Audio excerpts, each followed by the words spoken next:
सभी को जैम सीखी। आज हम पढ़ेंगे यशायाह 15 और 16 अध्याय। परमेश्वर मोआब का नाश करेगा। मोआब के विषय भारी भविष्यवाणी। निश्चय मोआब का आर नगर एक ही रात में उजाड़ और नष्ट हो गया है। निश्चय मोआब का कीर नगर एक ही रात में उजाड़ और नष्ट हो गया है। बैत और सिमोन ऊंचे स्थानों पर रोने के लिए चढ़ गए हैं। नबो और मेदबा के लिए मोआब हाय हाय करता है। उन सबों के सिर मुंडे हुए और सबों की दाढ़ियां मुंडी हुई हैं। सड़कों में लोग टाट पहने हैं। छतों पर और चौकों में सब कोई आंसू बहाते हुए हाय हाय करते हैं। हेशबोन और अलाले चिल्ला रहे हैं। उनका शब्द यशश तक सुनाई पड़ता है। इस कारण मोआब के हथियार बन चिल्ला रहे हैं। जिसका जी अति उदास है, मेरा मन मोआब के लिए दुहाई देता है।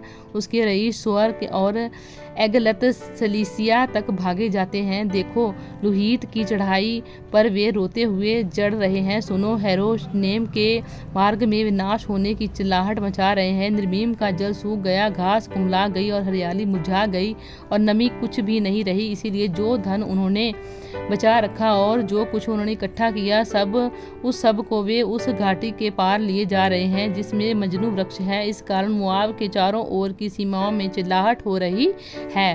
उसमें का हाहाकार एगलैम और बेरेली में भी सुन पड़ता है, क्योंकि दीमोन का सोता लहू से भरा हुआ है। तो भी मैं दीमोन पर और दुख डालूंगा। मैं बचे हुए मोआबियों और उनके देश से भागे हुओं के विरुद्ध सिंह भेजूंगा। 16 अध्याय।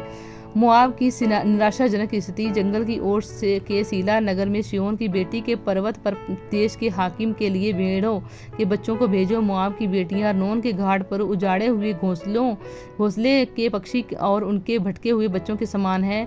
सम्मति करो, न्याय चुकाओ। दोपहर ही में अपनी छाया को रात के समान करो। घर से निकाले हुए को छिपा रखो। जो मारे मारे फिरते हैं उनको मत पकड़वाओ।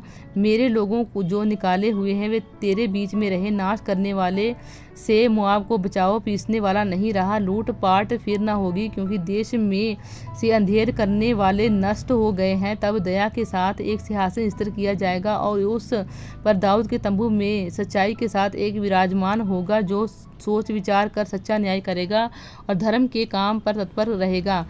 हमने मोआब के गर्व के विषय में सुना है कि वह अत्यंत अभिमानी था। उसके अभिमान और गर्व और रोष के संबंध में भी सुना है, परंतु उसका बड़ा बोल व्यर्थ है, क्योंकि मोआब हाय हाय करेगा। सब के सब मोआब के लिए हाहाकार करेंगे। कीर हराशत की दाख की टिकियां के लिए वे अति निराश होकर लंबी लंबी सांस लिया करेंगे, क्योंकि हेशबोन के खेत और सिबमा की दाख लताएं मुरझा गईं। जाति जाति के अधिकारियों ने उनकी उत्तम उत्तम लताओं को काट काट कर गिरा दिया।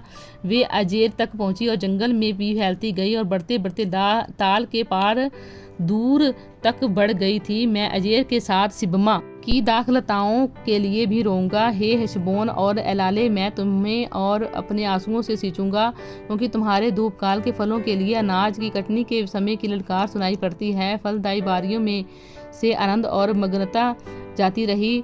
दाख की बारियों में गीत न गाया जाएगा, न हर्ष का शब्द सुनाई देगा, और दाख रस के कुंडों में कोई दाख न रौंदेगा, क्योंकि मैं उनके हर्ष के शब्द को बंद करूंगा। इसीलिए मेरा मन मोआब के कारण और मेरा हृदय किरहेरेश के कारण वीणा का सा कंदन करता है। और जब मोआब ऊंचे स्थान पर मुंह दिखाते दिखाते थक जाए और प्रार्थना करने को अपने पवित्र स्थान में आए, तो उसे कुछ लाभ न होगा।